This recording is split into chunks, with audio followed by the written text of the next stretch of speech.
Maligayang Pasko po sa inyo. May mga nagtataka po, bakit hindi tayo laging merong service pag araw ng Pasko? Kahit anong araw mataon. Halimbawa, natapat ng Webes, natapat ng Miyerkules, ba't hindi tayo nagsa-service? Mangyari, ang Pasko po, ang kahulugan niya ay napakarami. At isa dyan yung love of God for families. And we don't want our services to be divisive issues among families. Hindi naman yung 100% member ng buong clan, member ng church natin eh. Not everybody in the family attends the same church. Kumisan, iba-iba pa nga relihiyon nila. Kaya ayaw natin na kung meron tayong pagdiriwang, yung mga members natin ay maobligang umattend. Dahil para magigilty sila pag hindi sila attend. Tapos in the middle of their Noche Buena or their morning, Christmas morning, aalis sila, iiwan nila yung families nila. Tuloy, nagdaramdam sa atin yung mga families nila na iniiwan nila just to be with us for a religious service. Dahil naniniwala naman tayo, ang dami-dami namang araw para tayo talaga mag-worship, mag-aral, at magturuan sa isa't isa. That's why we give way to the family. Nagbibigay daan tayo sa mga events na very important to the family. Ganon din yung mga Holy Week events. Hindi tayo gumagawa ng mga services dahil ang mga tao umuwi sa mga pamilya nila sa probinsya, ayaw nating hati ang loob nila. At siyempre, pag lagi mong sinike up na sa Lord ito, unahin ang Lord, atin talaga sila, pero wala sila doon sa family event. And it is not a good testimony to the families that our church activities divide them. Kaya tayo nagbibigay daan, marami naman tayo ibang pagkakataon para sumamba, para mag-aral. Paulit-ulit, kuminsan yung kwento ng Belen, paulit-ulit yung kwento kung paano sinilang si Jesus. Sa uladong na natin yan. Pero merong iba pang mahalaga, bagamat yan ay napakahalaga. Yung bakit isinilang si Jesus. Hindi kung paano, kung anong araw, anong petsa. We don't celebrate the birth date of Jesus. We celebrate the birth. So it doesn't matter kung anong date yan mataon o matapat. Pinagtatalo-talunan kuminsan yung mga yan, anong date? Does it matter? Lagi kong sinasabi, o gusto mo mag-celebrate ng March 4, di mag-March 4 ka, kaya lang wala ka kasabay. So it's a social convention na merong ganong klaseng date. Sinasabi ng iba, di ba galing sa isang pagan tradition na December 25th sa Europe noon, winter solstice is the longest night. And so they have these pagan celebrations. We say, well, there was a tradition before, pero hindi naman tayo ngayon nag-gather para ituloy yung tradition na yun eh.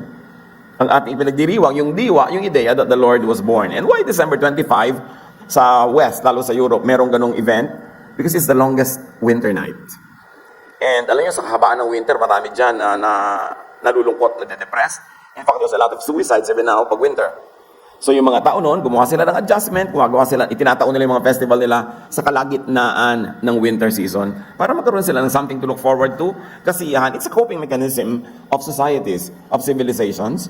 But now, no matter what date it falls, in fact, dapat nga araw-araw nagsiselebrate tayo ng pagkakasilang ni Jesus. It's not the date that matters, it is the idea that the Lord was born. And it's not always just how He was born, what happened on that night when He was born, kundi bakit siya sinilang. Ano nga ba talaga ang mensahe ng pagkakasilang ni Jesus? Ephesians 4:31-32. Get rid of all bitterness, rage and anger, brawling and slander, along with every form of malice. Be kind and compassionate to one another, forgiving each other, just as in Christ, God forgave you. Kaya may Pasko, because God likes to forgive us. God likes to restore our relationship with Him, at ang Panginoong Jesus ang naging daan, naging tulay sa nagkalayong relasyon ng Diyos at ng tao. Kung araw-araw, taon-taon, nagpapasko tayo, pero meron pa tayong iniingatang galit sa ating puso. Meron pa tayong mga kinikimkim na sama ng loob. Meron pa tayong pinagtataniman ng galit. Meron pa tayong hindi kinakausap, kuminsan sa loob ng sarili nating bahay, habang kumakanta tayo ng Joy to the World. At kuminsan, kasamahan pa nga sa church, habang nagpupugad ang mga galit, sama ng loob at tampo sa ating puso, at nagtatagal siya doon, nababaliwala ang mensahe ng Pasko. Kasi ang Panginoon, ang gusto niya tayo ay mapatawad ng Ama, magpatawad tayo sa isa't isa, humingi tayo ng tawad sa ating mga kasalanan, kasi yung kakulangan ng pagpapatawad ay napakabigat na dalahin ng dibdib. Pag may galit ka, hindi makukumpleto ang iyong saya. Pag nagkikimkim ka ng sama ng loob, hindi makukumpleto ang iyong saya. Sa mag-asawa na may isa o pareho silang nagkasala sa isa't isa, pag hindi mo pinatawad completely, pero magkasama rin naman kayo araw-araw, matabang ang samahan. Napakla pa nga, sayang, nagsama pa, kulang ang saya. Kaya ang itinuturo talaga ng Panginoong Hesus, pagpapatawaran. So yan ang ating ngayong challenge at kaligayahan sa celebration ngayon. I like you to think of people na meron kayong pagkukulang sa kanila at magpasya kayong humingi ng tawad in any form, in any way, para matapos na yon. At kung meron na kayo naman yung galit, kayo may sama ng loob, magpatawad na tayo ngayon. Bigyan natin ng kahulugan ng ating pagsasama-sama ngayon na makalaya tayo sa lahat ng uri ng bigat. Bakit? Magpatawad tayo kasi Pasko naman. Panginoon, salamat po at may Pasko. At dahil dyan, maaari naming sariwain ang aming buhay, maaari naming pag-aralan ang aming mga ginagawa, at maaari naming ihanap ng liwanag ang aming mga kadiliman, ituwid ang aming mga kalikuan. Mangusap po kayo sa amin para sa aming pagsasaya, maging malalim, maging malawak at mataas ang kahulugan, na ngayon magpapalaya kayo ng mga tao, Panginoon, mula sa mga samaan ng loob, mga galit, valid or not valid, but just the same, these negative feelings affect us. We like to surrender our hearts to you today bilang pagkilala ng dahilan kung ba't isinilang ang iyong anak na si Jesus. Kayong mangaral, kayo ang magpagaling at magpalakas sa amin upang gawin ang tamang gawin. Dalangin namin ang lahat ng ito sa ngalan ng iyong anak na si Jesus. The main message of Jesus is forgiveness and acceptance. Kaya dapat yun ang na-emphasize sa Pasko. Sa Pasko, hindi lang, anong ireregalo ko kanino, anong ireregalo ko, kundi sinong dapat kong patawarin na dapat kong regaluhan ang tunay na regalo ng Pasko. Sino ang dapat kong tanggapan ng pagpapatawad at paano ko padadalhin sa kanya yon? Ihingi ba ako ng tawad? Magpapadala ba ako ng regalo? Magpapadala ba ako ng greetings? Para malaman niya, directly or indirectly, na ako'y humihingi ng tawad. Because the main message is forgiveness. God's forgiveness and acceptance of people through Jesus. Acts 13:38 to 39. I want you to know that through Jesus, the forgiveness of sins is proclaimed to you. Sa pamamagitan ni Jesus, ibinibigay ang pagpapatawad. At yun ang dahilan ng Pasko. Empty ang Pasko na walang kakambal na pagpapatawad at pagpapatawaran. Through Him, everyone who believes is set free from every sin. A justification you were not able to obtain under the law of Moses. So that's the reason. If people would have to obey the law of Moses to be free from sin, nobody could be free because nobody could obey. So Jesus was sent to obey the law of Moses in our behalf and then to go above it and to set us free from that law. Na napakalinaw na ginawa niya sa pagpapalaya niya sa mga tao sa law of the Sabbath, sa mga law ng mga dietary laws, mga laws of physical cleanliness, etc., etc. So, pinapalaya tayo. Napakaraming mga batas ang sinunod niya in our behalf kasi hindi natin kaya sundin. At napakarami naman siya mga batas na in-update. Ginawa niya ang interpretation na very loving, very kind, para hindi na tayo laging kulang. Ang ginawa niya, the Lord reinterpreted the law. And the reinterpretation of Jesus is a loving interpretation. Kasi pwede maging unloving ang interpretation of the law. Pwede yan na maging cruel, pwede maging unkind, pwede ka mambato ng kapwa. But the Lord said, I give you one command and that is love. So dapat loving ang application. Pag hindi mo kayang i-apply in a loving way, well, charge it to history. May bago ng law na umiiral, the law of love. Mahiwaga kung paano tayo pinapatawad, kung paano tayo nililinis, pero ang mahalaga, gawin natin yung kaya nating maintindihan. At yun ang ipinapagawa sa atin, people's forgiveness and acceptance of others. Hindi man natin lubos na maunawa kung paano umaandar yung method ng Panginoon sa pagpapatawad, ang alam natin ganito, pag nagpatawad ka sa kapwa mo, pinapatawad ka rin ng Diyos. At pag hindi ka nagpapatawad, nagiging hadlang yon para ikaw din ay mapatawad ng lubos. Mark 11:25, and when you stand praying, if you hold anything against anyone, forgive them, so that your Father in heaven may forgive your sins. Pag nananalangin ka at alam mong meron ka pang kinikim-kim na galit, kahit nino man, patawarin mo na para patawarin ka rin ng Diyos. At hindi lang sa prayer yon. So if you like to hold Christmas celebrations, or before you do that, magpatawad ka para magkaroon ng kabuluhan ang iyong celebration. It is important that we forgive. The theology of forgiveness of God of all sin is sometimes above us, sometimes beyond us. But the method of how we can be forgiven is very clear. Forgive others, and you get forgiven. And you can operate in that level. Hindi na kailangan maging very profound yung understanding ng mga ideya. I-apply mo na lang on the ground. Be forgiving, and you get forgiven. Jesus likes us to get forgiven by others. Kaya tinuturo niya sa atin, humingi ka ng tawad, pay, restitute, be reconciled with one another. Kasi alam ng Panginoon that life is a lot nicer, easier, more beautiful pag walang galit sa atin. Lalo kung malapit sa atin yung mga yon. Kaya tinuturuan niya tayo magpakumbaba, humingi ng tawad, para walang hidwaan na nagaganap. Matthew 5:23 to 24. Therefore, if you're offering your gift at the altar, and there remember that your brother or sister has something against you, leave your gift there in front of the altar. First, go and be reconciled to them, then come and offer your gift. And this is the Lord speaking. Meron kang inihahandog sa Panginoon, naalala mo may galit sa'yo, merong may sama ng loob sa'yo, iwan mo muna yung handog mo, puntahan mo muna siya at makipagkasundo ka. Of course, the context is you all live in a small village. If that is not possible to do physically, it can be done electronically or any other way. But the important thing is this. As you do your religious activities, as you go through your spiritual development, never leave behind people who are angry at you, people whom you have wronged, or probably you have not even wronged, but they think you wronged them. Ang mahalaga is to clear the air, ayusin, yun ang requirement ng Diyos. Mahirap itong sundin. May mga religious leaders, teachers, kainam-ina magturo, very faithful sa ministry, mga musician, pero may mga kasamaan ng loob. Kaya naman, hindi natin nagalubos na nararanasan yung kumpletong pagpapala ng Diyos. Sundin na lang natin. Kung kahit na tayo nabe-bless, kaya meron tayong mga kagalit, nagagalit tayo, hindi tayo nagpapatawad, pero hindi natin alam what we're missing by not obeying God completely. Pinaturuan niya tayong humingi ng tawad at magpatawad, hindi para tayo kawawain. Alam niyang that is the best way to live. Lalo't kamag-anak mo, kasambahay mo, kasama mo sa bahay, kapamilya, katrabaho. Because whenever there is anger and there's lack of forgiveness, the air is poisoned. The water is poisoned. There's poison in your lives. Kaya ngayon pa lang, nais ko isipin, sino ba ang mga malapit sa buhay nyo na merong kung nangyari noon, totoo man o hindi, exaggerated man o hindi ang dumating sa inyo, pero nagalit kayo. Hanggang kailan nyo dadalhin yung galit na yan? Ilang Pasko na dadalhin nyo pa yan? Kumisa naman, kung naghihingalo na, nagpapatawaran din.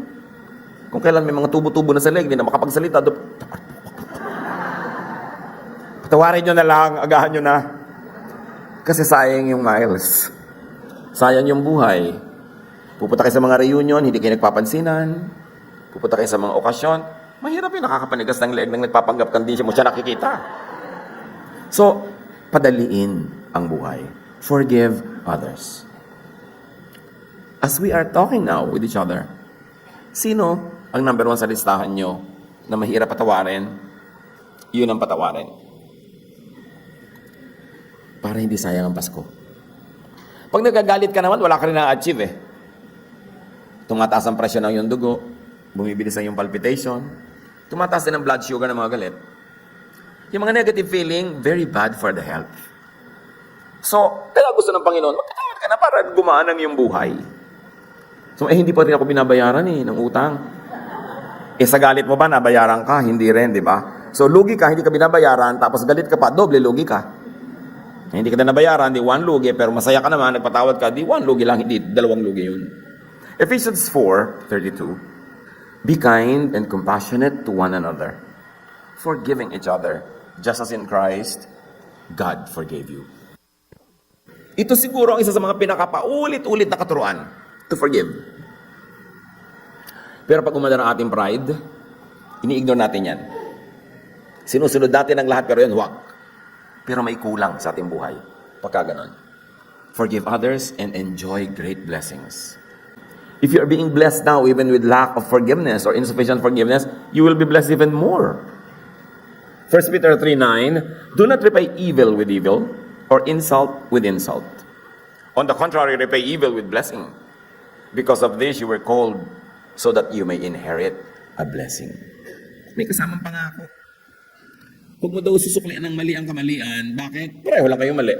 You don't have the moral upper ground now. Pareho lang kayo. Nauna lang siya, pero ikaw yung mas recent. Pag pinatulan mo at ginawan mo rin ng mali. And very importantly, kumisa naman, marami sa atin, dahil sa ating pag-ibig sa Diyos, dahil sa ating kaliwanagan ng ating espiritu, nakakapagpatawad tayo ng iba. Sa iba nga, nagiging madali yun. Pero mahirap magpatawad sa sarili. Kasama dyan mga kapatid, forgive yourself. Ano mga naging kasalanan mo na hindi mo patawad ang iyong sarili? Nasunog mo ang bahay nyo noon nung lalaro kang bahay-bahayan? Yung nagkulang ka sa iyong magulang o kapatid o anak? O sa mag-asawa, nagtaksil ka? At dahil dinapuan ka kayo ng kaliwanagan, nagkaroon ka ng guilt na hindi mo na mapatawad ang iyong sarili? Mas mabigat yan pag sarili ang di pinapatawad. Kasi dala-dala mo yung guilt kahit saan ka pumunta. Pati yan kasama sa dahilan kung ba't isinilang si Jesus. Ang sabi ni Jesus sa Mark 12:31, love your neighbor as yourself. So to extend that, forgive your neighbor, forgive yourself. Hindi lang iba ang patatawarin mo, pati ang iyong sarili. Pag sinuri natin ang mga katuruan ni Jesus, una, huwag ka magkasala. Pangalawa, nagkasala ka na, wala na tayong magagawa, nagkasala ka, humingi ka ng tawad, patatawarin ka ng Diyos. Pagkatapos, hindi lang yon, ayaw niyang may dala kang guilt. Gusto niya burahin yung guilt. That's why the blood of Jesus washes all our sins. It is not enough that you know that you were forgiven by God, that you were forgiven by your wife, or by your son, or by your mother. You must also forgive yourself so that the burden will be lifted up. And the rest that God wants to give you will be yours. Sabi ni Jesus, come to me all of you who are tired and heavy laden, and I'll give you rest. Learn from me. I am humble at heart. My yoke is easy. My burden is light. You will find rest for your souls. Ang gusto ni Jesus, tayo ay mapahinga. Meron pa ba kayong daladalang guilt? Kung naihingin nyo na yun ang tawad sa Diyos, at kung kasalanan sa kapwa, naihingin nyo na ng tawad, patawarin nyo na rin yung sarili nyo ng gift na ibigay nyo kung may dinadala pa kayo. Mahirap mabuhay sa guilt. Alam nyo ng Diyos. Kaya ang dami-dami niyang laws na pinalitan ng love, kasi hindi mo rin man masunod, maging loving ka na lang, because love covers a multitude of sins. That's why the scriptures say. Pag loving ka, ang dami mo kasalanan na nabubura. Ang daming ginagawa ng Panginoon na paraan para tayo makalaya sa kasalanan, sa burden ng kasalanan, sa kaparusahan ng kasalanan, at sa guilt dahil sa kasalanan. Hindi bagay sa tunay na mananampalataya ni Jesus, yung punong-puno pa ng guilt, kasi naihingi mo na yun ng tawad. Binayaran na rin ni Jesus ang bayad dyan. At ang gusto ng Panginoon, mapahinga ka. Kaya ang sabi nitong si Paul sa Philippians 3:13, meron akong past. One thing I do, forgetting what is behind and straining toward what is ahead. Sabi ni Pablo, yung nakaraan na, nililimot ko na yun. Ang aking makarumihan, ang aking mapagkakasala, ang aking makakulangan. Ang ngayong tinututukan ko na lang yung darating pa. Marami pa akong misyon. Marami pa akong gagawing mabuti. So, yung nakaraan, tama na. Kuminsan, may mga kababayan na nag-abort. Dahil ayaw niyong sabihin sa magulang niyo na nagbuntis kayo, tapos nag-abort kayo, dala-dala niyo buong buhay. Kung hiningin niyo na yung tawad sa Diyos, pinatawad na kayo, move on. At huwag tayong nag-uusigan ng kasalanan ng isa't isa. Lalo kung mag-asawa na kayo, alam niyo mga naging kasalanan ng isa't isa nung nakaraan, yung mag-aaway kayo, ungkatin niyo. Hindi na nga inuungkat yan ng Diyos eh. Sabi sa Bible, as far as the east is from the west, He takes our sins away from us. He takes our sins to the depths of the sea. Kasi nung araw, wala nakakarating sa ilalim ng dagat. So yun yung metaphor, yun talinghaga. Yung ibig sabihin lang, kung saan ka hindi nakakarating, doon dinadala ng Diyos. Kalayo ang iyong kasalanan para hindi ka nausigin pa. So dapat tayo magpatawaran, kapag nagpatawad, maglimutan ng kasalanan. Nagkamali sa yung anak, nagkamali ang magulang, nagkamali ang asawa, pero nagkasundo kayo, ito na ang buhay, magkasama pa kayo, nagpatawaran kayo, ay kalimutan nyo na ang pag-ungkat-ungkat nung nakaraan. Brand new start. Para matamo natin yung pagpapalang gusto ng Diyos. Kapayapaan, katahimikan, at patuloy na pagmamahalan. Kasi mahirap namang mahalin yung sumbat ng sumbat sa iyo lagi.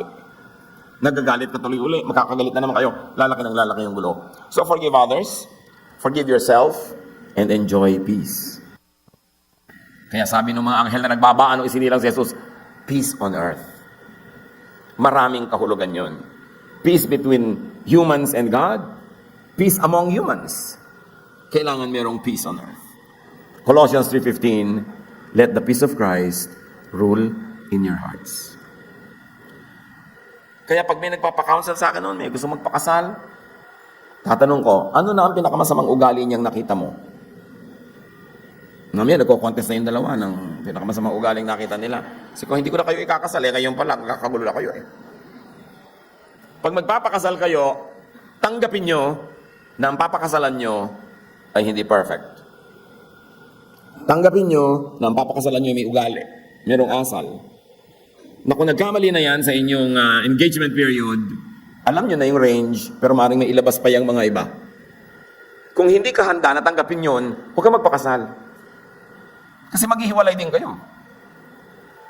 Ang mag-asawa na napakatagal ng pagsasama, minsan may kinakasal tayo na parang yung renewal of vows, 50 years, matagal noon. Akala nyo, siguro ang bait-bait po ni Lolo, no? Kaya kayo nagtagal. Anak, ako ang mabait. Pinatawad ko lahat ang kabalbalan ng lolo mo. Kumisa naman, gano'n naman yung lolo, siya rin nagpapatawad. Pero ito, lahat ng nagtatagal magkasama, hindi dahil mabait ang isa't isa, nagpapatawad sila. Kaya pagpapatawad ang relationship natin sa Diyos, hindi singil, pagpapatawad. At kung tayo pinapatawad ng Diyos, sino naman tayo para hindi magpatawad ng iba? You don't burn the bridge over which you two must pass. And it is the bridge of forgiveness that is your way to God.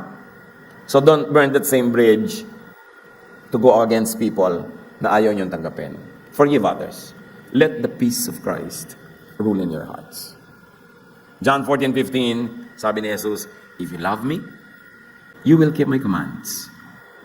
And Jesus gave actually just one command. Love one another. Lalo mag-asawa kayo, yan na yan. No return, no exchange. As is, where is. Kasama na lahat yung mga dilapidation, depreciation, lahat. Mag-decide kayo na ganun, at lahat na magiging conflict yung in the future, magiging madali lang. Parang pag nangyari, yan na nga yun, kasama yun sa tinanggap ko. Kasama yan. Pag ganun ang policy, sasaya kayo. Huwag niyong ilagay ang kaligayahan ninyo, mag-asawa, magkapatid, magmagulang, anak, mga magkakasama sa trabaho. Huwag niyong ilagay ang kaligayahan niyo sa perfection ng kapwa. Ilagay niyo sa inyong willingness to forgive. Then walang makakaagaw ng kaligayahan niyo. Kasi kayo ang may hawak na kapangyarihan to forgive. Pero kung kaligayahan nyo, nasa performance niya, hindi nyo hawak yun, siyang may performance nun, you are not in control. But if your happiness will be in your willingness to forgive, it is in your hands, you can always dispense it. Then you will be in control of your situation. Make this Christmas extra special. Huwag na natin pag-usapan yung mga kailan yung mga kambing doon sa Belen, mga tala, alam na natin lahat yan eh. Ang gusto ko bigyan ng diin, bakit isinilang? Para tayo patawarin ng Diyos? At para magpatawaran tayo sa isa't isa. So get forgiven. Kung alam nyo na merong may sama sa inyo ng loob, merong galit, gumawa kayo ng paraan to appease that anger. Kung may utang kayo, bayaran nyo. Kung wala pa kayo bayad, at least i-acknowledge yung, hindi ko pa naman nililimutan yung utang ko, meron. Pero hindi pa lang kita mabayaran ngayon. Kasi napakalaking nervyos nung nagpautang nung dinadaan-daan na akala mo nakalibutan niya. Ikaw pa ngayon nahihiya magpaalala. So kung meron kayong ganon, sabihin nyo, hindi ko nalilimutan ang utang ko sa'yo. Huwag kang mag-alala, pag nakaya ko, babayaran kita. Yun lang malaking luwag sa dibdib na ina-acknowledge. Kung meron nagsama ng loob sa inyo, nagawa nyo man o hindi ng mali, go to them and tell them kung ano man ang nagawa ko o hindi ko nagawa. Patawarin mo ako. Huwag na kayong magtalo. Ikaw kasi, may ganun, hihingi ng tawad, tapos ikaw kasi, mamaya nag-aaway na naman. Pag humingi kayo ng tawad, sige na, akuin nyo na. Tulad ni Jesus, may kasalanan ba siya? Nung pinako siya sa krus? Wala. Inako. Para matapos ang usapan. So akuin nyo na lang. Kung yun ang tatapos sa usapan, kaysa patuloy kayong magsisihan, mag-contest kung sino ang mali. Lalo sa mag-asawa, pag may mali siyang ginawa, tapos hindi ka gumawa ng tama, mali na rin yung ginawa mo, pareho na lang kayo mali, nauna lang nga siya. Gaano kahaba pang nalalabing buhay sa atin dito sa lupa? One day? Huwag naman. No? Masyado maiksi. But who knows? Dapat, bago tayo matulog, magkasundo ang mga dapat magkasundo. Aalis kayo ng bahay, huwag kayong aalis ng bahay nakagalit yung asawa nyo o magulang nyo o kapatid nyo. Hindi nyo alam kung pareho pa kayo makakawin buhay mamayang gabi. Bakit? Totoo naman.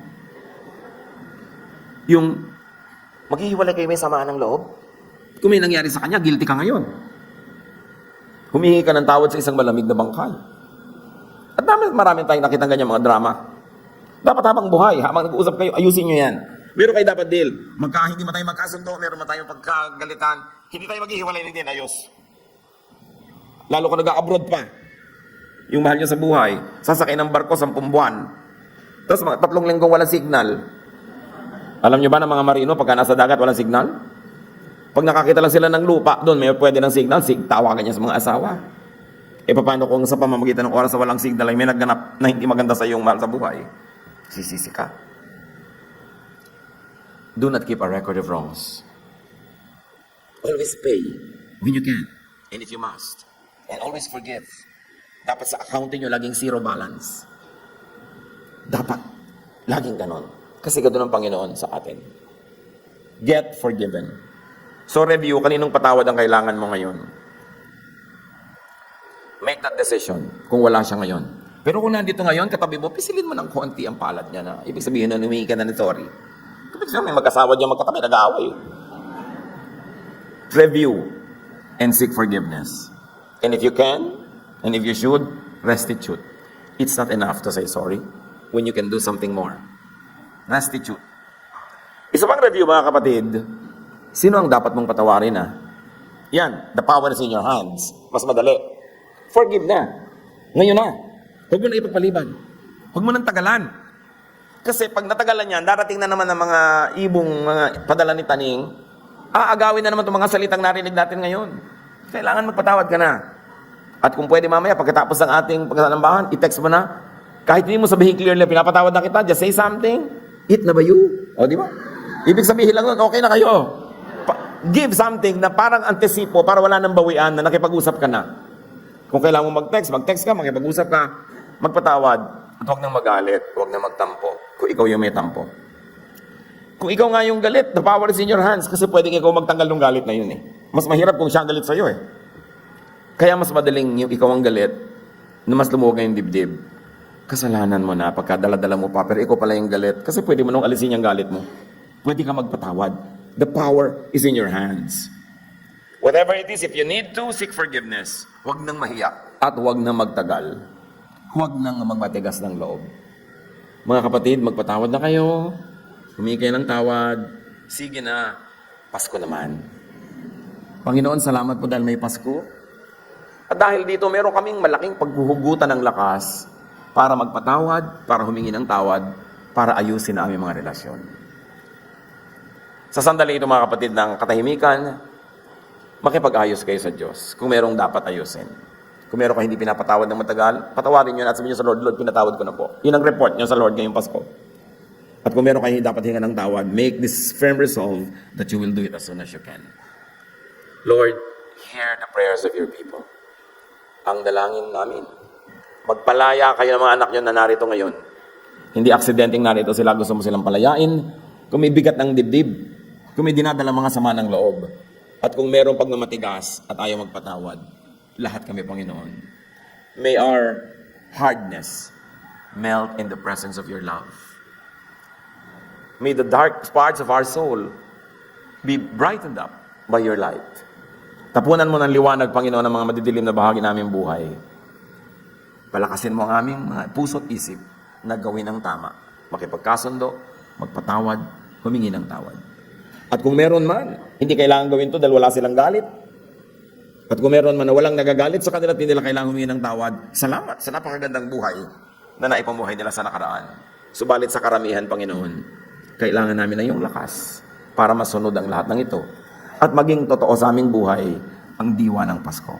Magbulay-bulay, think of people that you have to forgive and forgive them now.